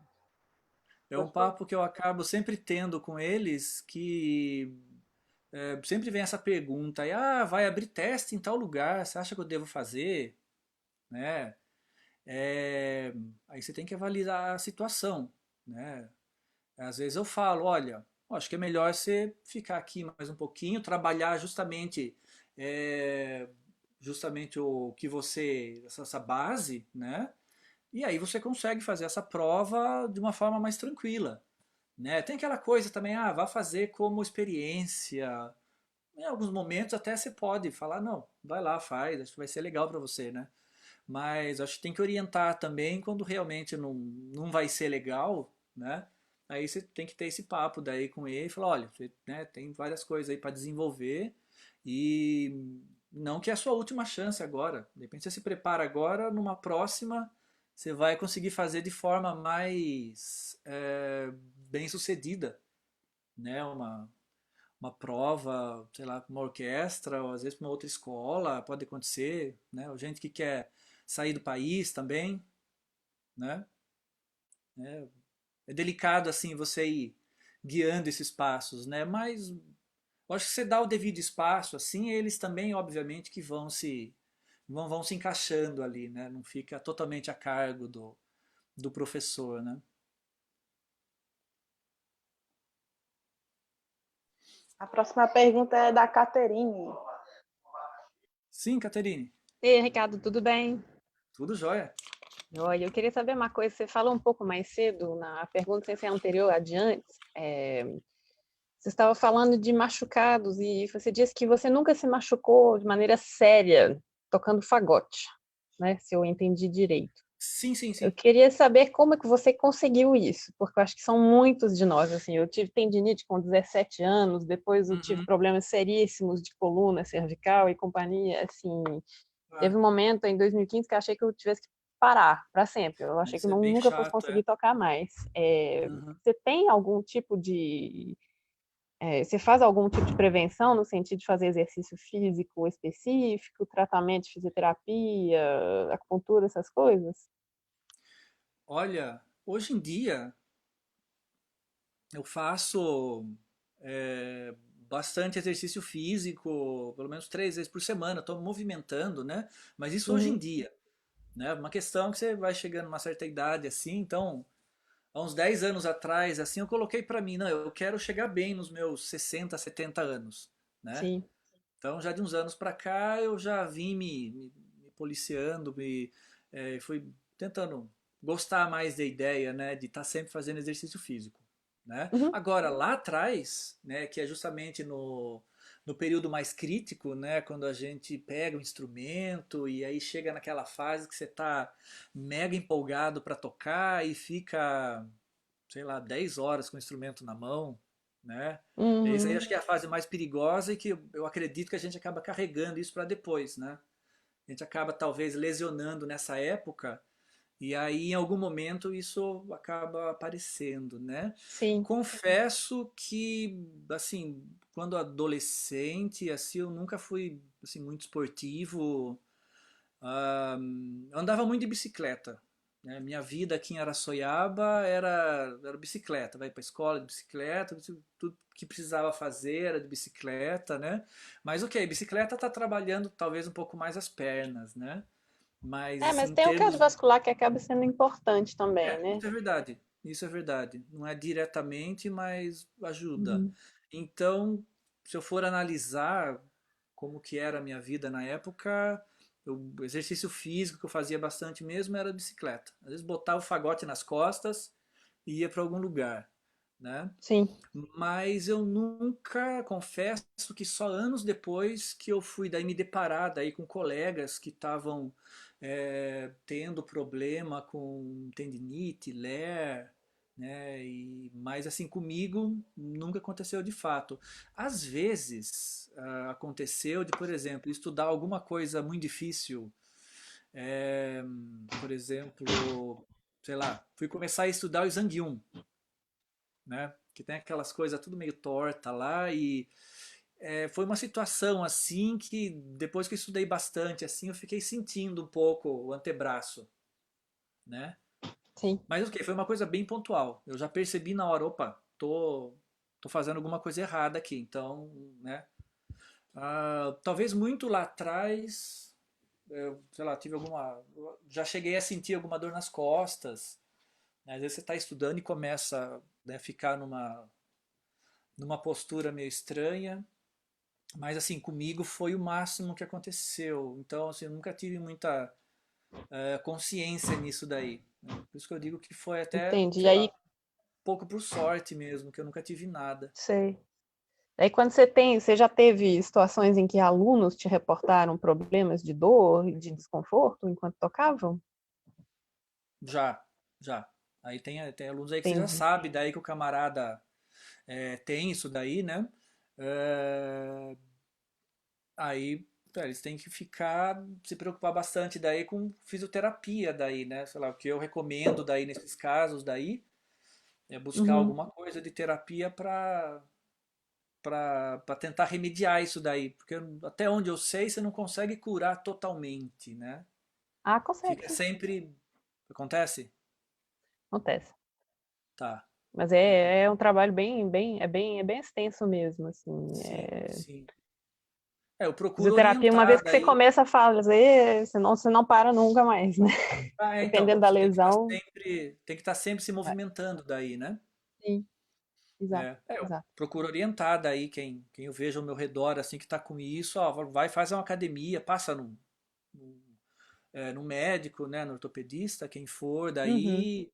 E eu sempre ouço falar de muitas pessoas que começaram com esses problemas e começaram a fazer academia e daí fortalecendo, né, os músculos pararam de ter esse tipo de dor. Então acho que é uma Sim, situação também, né? certo. Obrigada, Ricardo. Nada. Wesley Alexandre, pode fazer sua pergunta? Boa tarde, professor Ricardo. Quanto Ô tempo? Wesley, quanto tempo mesmo? Queria dizer abertamente que quem teve a honra de fazer aula com a professora Solange e com o professor Ricardo são muito abençoados por causa disso. O professor Ricardo, para quem não sabe, eu fui formado com ele lá no conservatório, uma pessoa que me levantou musicalmente, uma época que eu estava bem perdido, e abertamente eu te agradeço por isso. Não, que legal, fico feliz aí que você tenha aproveitado, né? Bom, a gente explorou o seu talento aí, né? Você tá tudo aí, é só, né? Então, professora, voltando a uma pergunta mais pedagógica, eu gostaria de... você como professor, de uma instituição, enfim, você lida com diferentes tipos de níveis de alunos, né? Uhum. E como, pedagogicamente, como que é, por exemplo, assim, eu como aluno me sinto atraído por professor, musicalmente falando, né? Eu gosto de tal Claro. professor de tal. Sim. Essa atração que você surte nas pessoas é a maneira que você trabalha. Como que você lida dessa forma dos diferentes níveis de alunos que você tem, um iniciante, um intermediário, um mais avançado? Como que é isso para um professor? Uhum. Puxa, eu não sei se dá para fazer isso de forma tão consciente assim, né? A gente é aquela coisa, determinado aluno de repente vai se identificar mais com o tipo de aula de determinado professor, né? Uhum, Então sei lá, que nem eu falei já, né? Eu tento dar essa flexibilidade, né? E tentar também ler, né? O que que o aluno tá, o que que a pessoa ali tá, como é que ela tá o que que ela tá achando, né? E como é que tá indo esse desenvolvimento, né? Obviamente você tem esse feedback aí já bem mais rápido, logo de cara, assim que você vê se a pessoa de repente você vê ela tocando mais, você já sabe, opa, não, acho que ela tá curtindo, né? uhum. Mas eu não sei se dá para ter uma receita de bolo. Você fala, esse aqui não, esse aqui eu já sei o que eu vou fazer com ele, né? Talvez muito depois, aí com mais experiência, né? Daqui mais uns 30 anos ensinando, aí de repente você chega com essa sapiência, né? Você fala, tá, já conheço esse tipo. Pode ser. Eu não sei se é bem essa a pergunta, Wesley. Né, seria mais uma maneira didática, né? Que você Uhum. como professor, você atrai o aluno para você, sabe?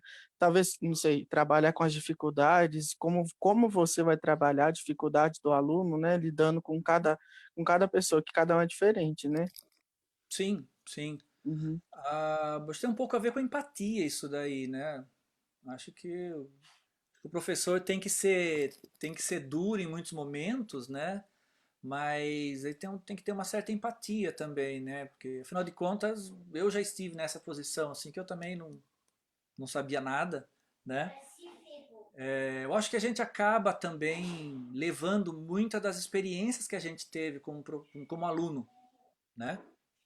uhum, Então, mais uma vez, eu digo que eu tive muita sorte de ter ótimos professores desde o início, né? E fiz muito festival, né? Conheci muita gente, né? Então, mesmo enquanto aluno, você já acaba aí assimilando, né? Essas determinadas atitudes, né?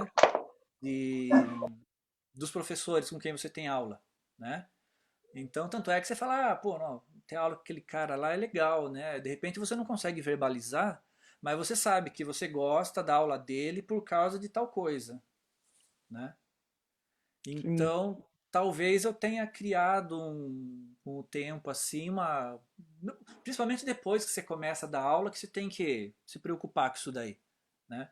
Até o momento que você não tem ninguém ali pelo qual você é responsável ali, né, didaticamente, a gente não pensa muito nisso. Aí depois que você começa a refletir, né?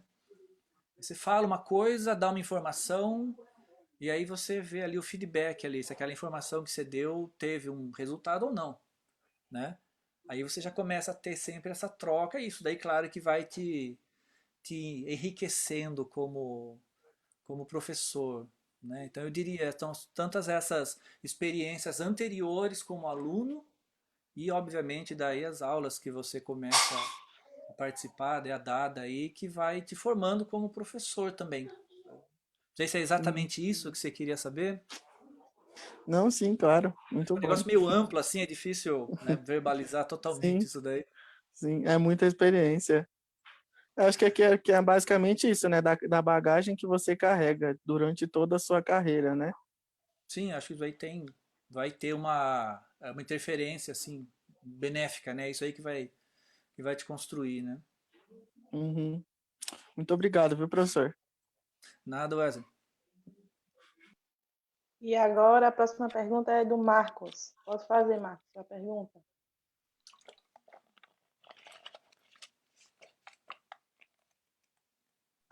Marcos? Boa tarde. Boa tarde a todos. Opa, o outro aí também. Faz tempo, hein? É um prazer, grande honra, estar aqui contigo nessa live. O Ricardo é um cara fantástico, foi meu primeiro professor, foi ele que orientou meu primeiro recital. Tenho muito carinho por você, Ricardo, e sou muito grato por tudo que você fez por mim no início, né? Infelizmente, teve uma época, logo na sequência, que eu fui obrigado a interromper os estudos, né? Mas toda a base nesse primeiro momento que você me deu foi muito importante para minha trajetória, né? Para toda a minha trajetória, que ainda espero que eu continue construindo por muito tempo, né? Eu fico feliz Um aí também pouquinho da de ter bola. contribuído. Maravilha. Ainda dentro daquilo que a Meire levantou a bola, depois o Wesley falou um pouco, né, da sua carreira como docente, eu quero te perguntar, Ricardo, dentro da sua perspectiva, até que ponto ou como a sua atividade, né, como professor influenciou na sua carreira artística? Como isso, de certa forma, atribuiu algo ou agregou algo como performance, né? Na verdade, eu ia perguntar sobre o seu diplomata, mas eu acho que não convém agora. Tá firme e forte ainda, tá?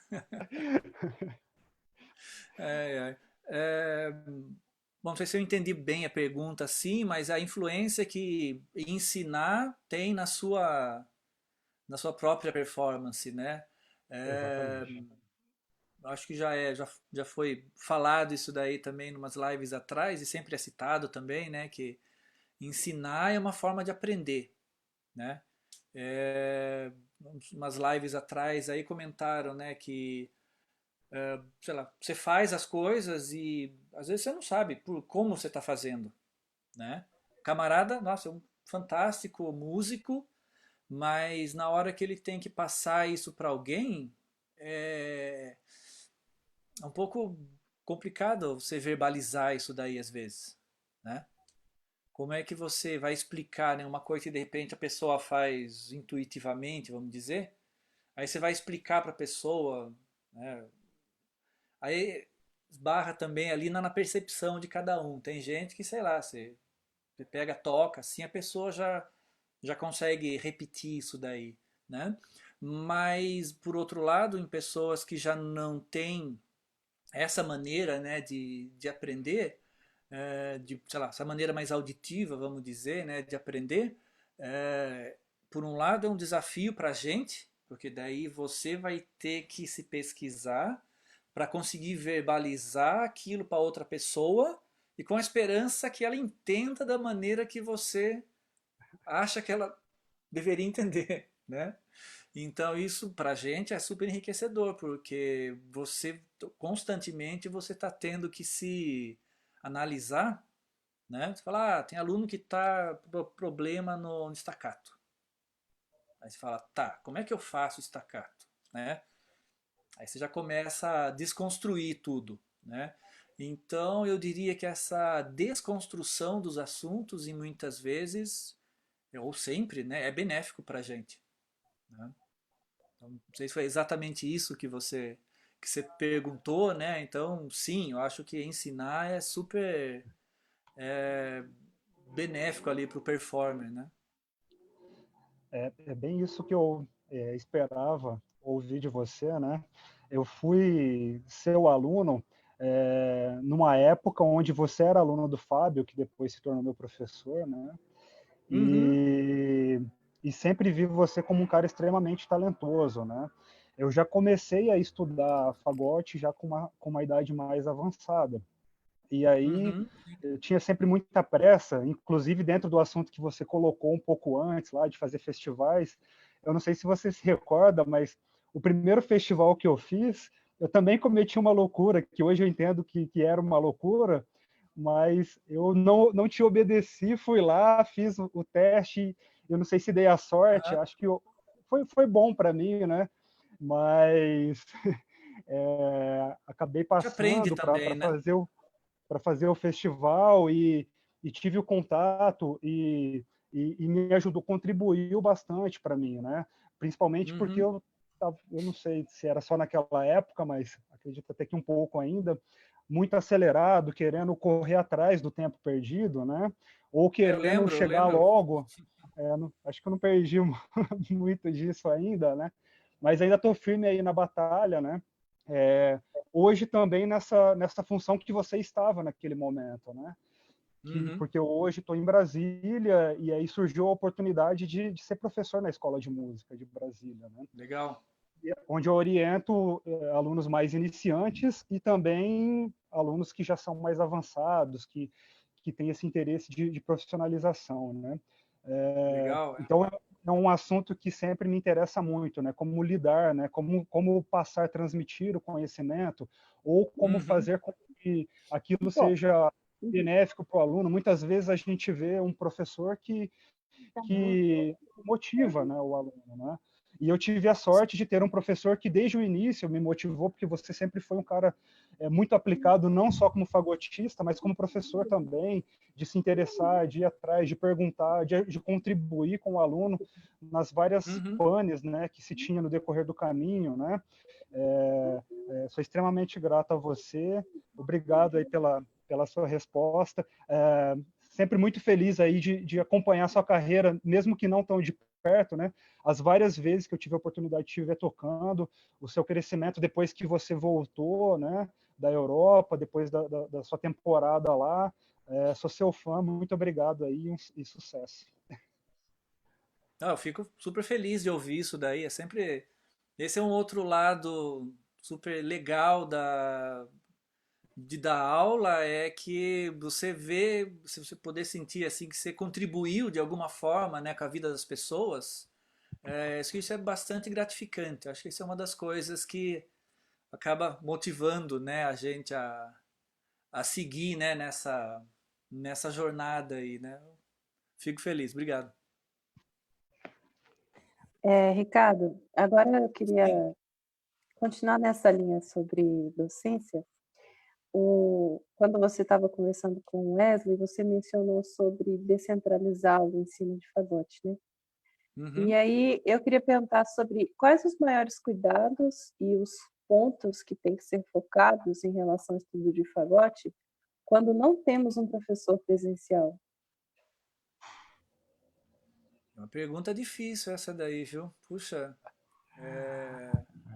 depende, bom, cada um age de uma maneira diferente, cada um tem valores diferentes, né?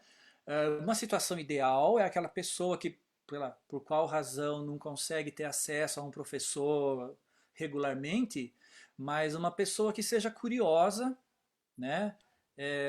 Hoje em dia a gente tem a internet aí que para quem é curioso, se abusar você vira piloto de avião até, de tanta informação que tem. Mas eu acho que numa situação não ideal como essa, né, uma pessoa que quer começar a tocar um instrumento, mas não tem uma orientação, né? Acho que tem que tomar bastante cuidado e ser curioso, né? Acho que eu diria isso daí, né? Mas sempre que possível é legal você ter acesso a outras pessoas, né? Tem alguém ouvindo música aí? Não, já resolvi. Não sei se eu respondi sua pergunta. Sim, eu acho esse conselho excelente. Manter-se curioso, né? Com certeza. Assim, é uma situação não ideal, né? Mas se for essa mesma situação, acho que se a pessoa for curiosa, ela consegue ir se desenvolvendo, mesmo que aos poucos, né? Até conseguir a orientação de alguém. Eu diria isso.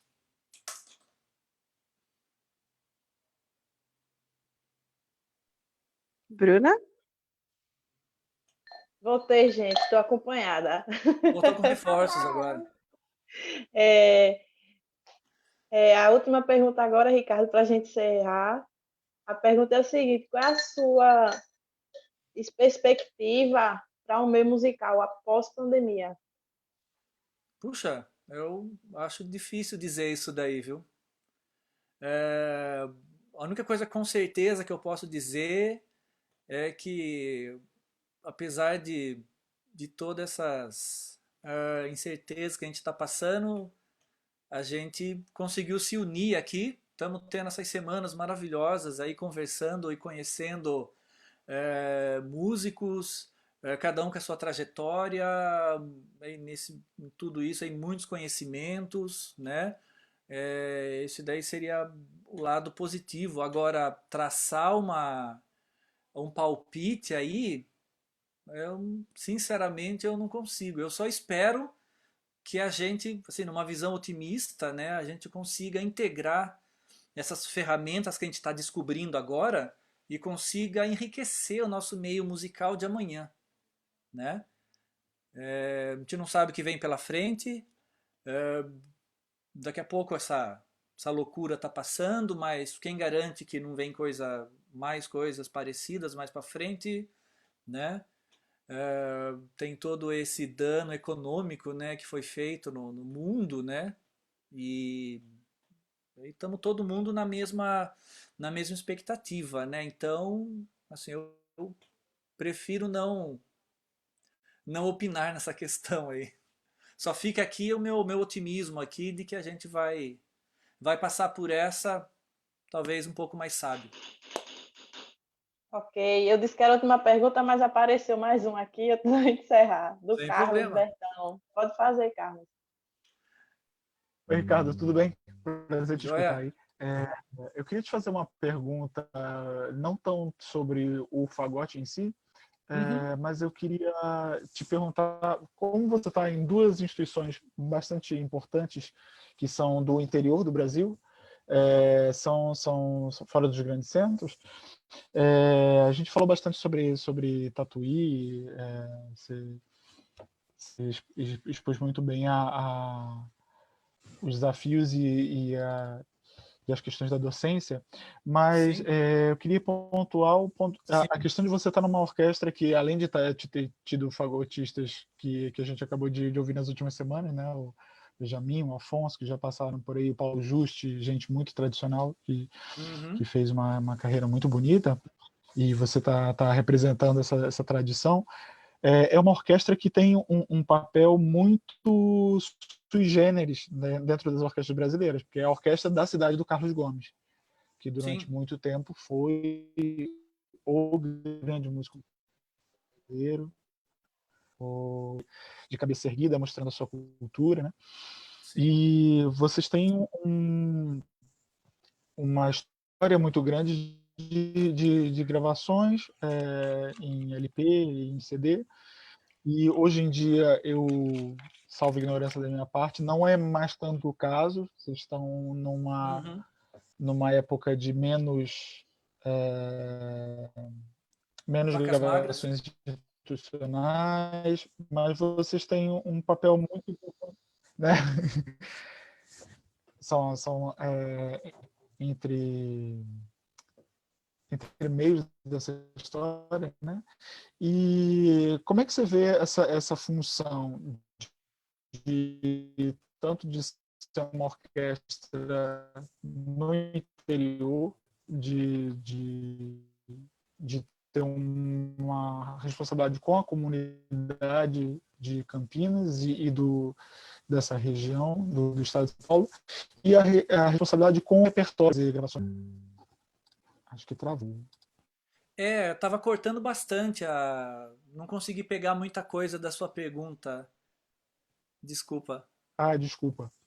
Chegou bem cortando aqui. Agora tá melhor?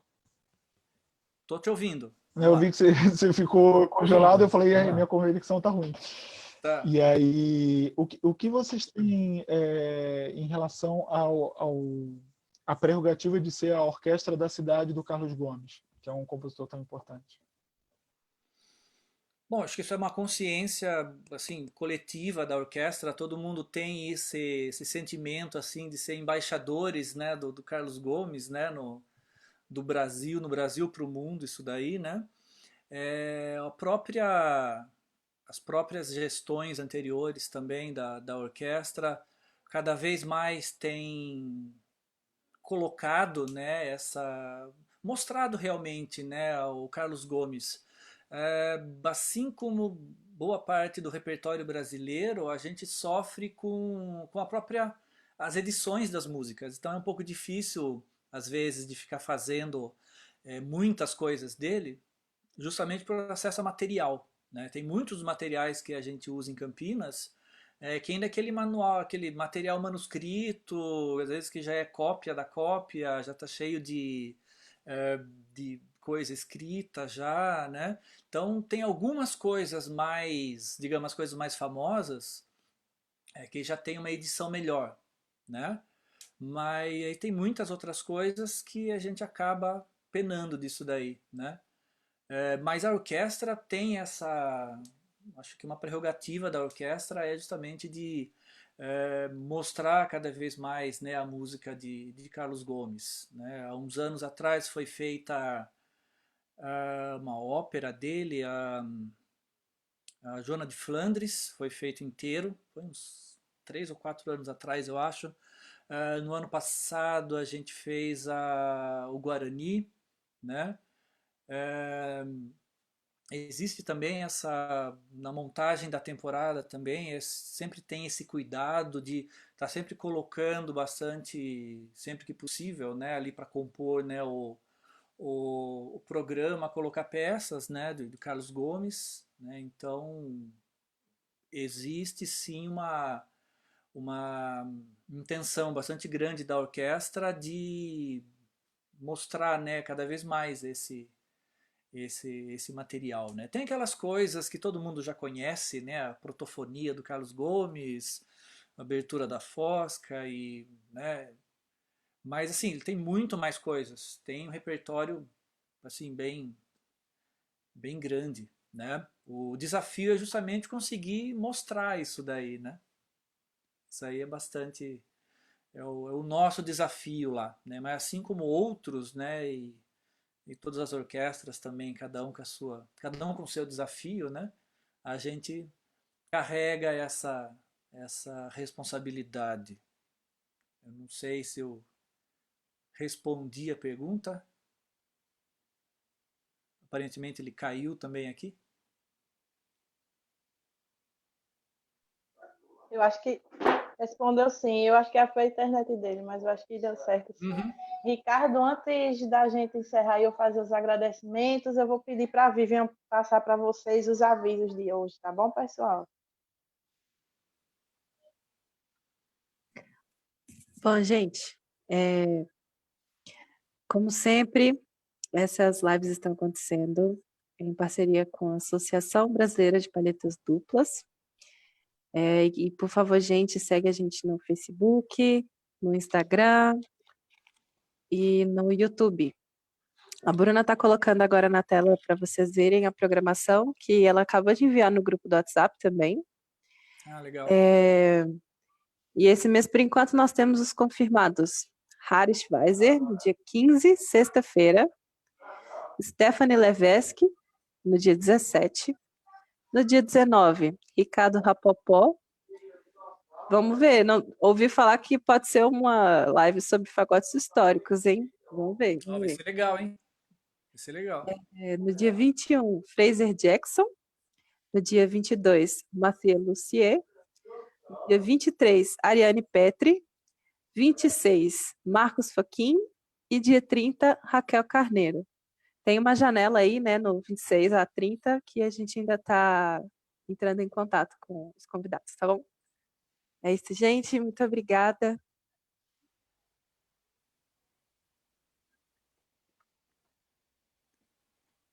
Ok, pessoal? Quero agora fazer os agradecimentos ao professor Ricardo, agradecer por ele ter aceito o convite, de passar essa tarde com a gente aqui, falando sobre o início dele na música, como foi esse encontro dele com o fagote, os professores que passaram pela vida dele, que ajudaram tanto ele, e ele também como professor, né? Tem muitos ex-alunos aqui, alguns ex-alunos estavam aqui assistindo e compartilharam um pouco dessa história conosco, e também sobre sua experiência como fagotista de orquestra, música de câmara, enfim. Muito obrigado, Ricardo, por ter passado essa tarde com a gente e ter compartilhado tanto conosco. Eu que agradeço mais uma vez. Parabéns para você, Bruna, por iniciar, né, tudo isso, toda a galera que tá ajudando também. Prazer ter passado aqui essas 2 horas aqui com vocês, compartilhando, trocando informações, contando um pouco da minha vida. E deixo aqui o meu otimismo aqui com relação ao que virá depois, né? Vamos continuar otimista de que virão coisas boas, né? Sim. Obrigado, hein? Obrigado, gente. Salva de palmas aí para o professor Ricardo.